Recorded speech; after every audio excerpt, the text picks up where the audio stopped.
За энд 3 ширхэг одтой эмблем байна. Бид үүнийг тэгж нэрлэдэг шүү дээ. За тэгэхээр 3 ширхэг одтой эмблемийг нэг бүлэг гэвэл нийт хэдэн эмблем байна вэ? За надад 3 одтой эмблемтэй нэг бүлэг байгаа. Тэгэхээр чинь би 3 эмблемтэй л гэсэн үг тийм үү? За 1 2 3. Энд тэгэхээр 3 одтой эмблемтэй нэг л бүлэг байна гэсэн үг. Тэгвэл үүнийг жаахан сонирхолтой болгоё. Хэрвээ бидэнд 2 бүлэг байна гэвэл 3-ын 2 бүлэг байвал ямар болох вэ? За нэг нь энэ байна. Харин нөгөөх нь энд байна. Энд ч 3-ын 2 бүлэг байна. Тэгвэл одоо би нийт хэдэн эмблемтэй болсон бэ? За тэгэхээр надад 3-ын 2 ширхэг бүлэг байгаа. 3-ын 2 бүлэг эсвэл үүнийг өөрөөр 3 дээр нэмэх нь 3 гэж бас ойлгож болно. Энэ нь 3 дээр нэмэх нь 3 гэсэн үг. За тэгэхээр эн чинь 6-тай тэнцүү.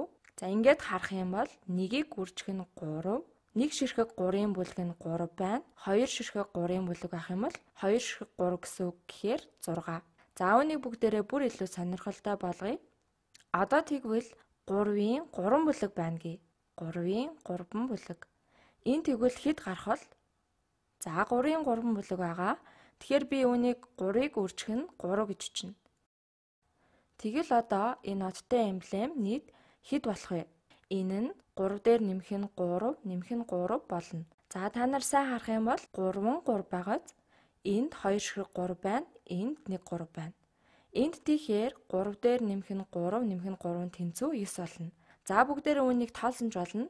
1 2 3 4 5 6 7 8 9. Эсвэл 3 3-аар нь тоолсонж болно. 3 6 9.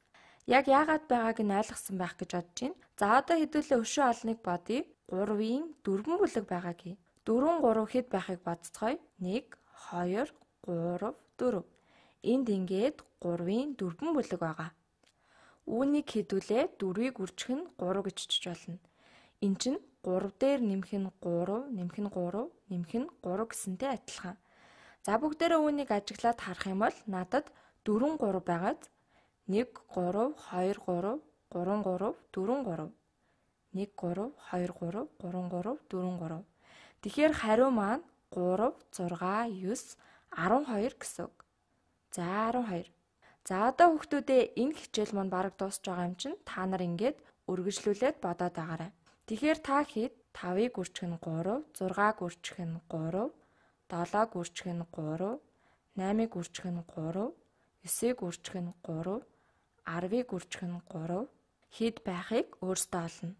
Багш нь жаахан төхүүлээд өгье. Тэгэхээр баахан одтой эмблем зурах шаардлагагүй. Төсөөлөд ботход л болно. 4-ыг үржих нь 3 гэдэг нь 4 3 байдгийг энд бүгдээрээ харсан тийм үү? Тэгвэл 5-ыг үржих нь 3 гэдэг нь 5 3 гэсэн үг. Ингээд 2 3 4 5. Энэ нь 3 6 9 12 15-тай тэнцүү. Тэгэхээр хүүхдүүдээ та нар энэ үлдсэн хэсгийг энэ хичээлийн дараа гүйцэн хийгээд үзээрэй.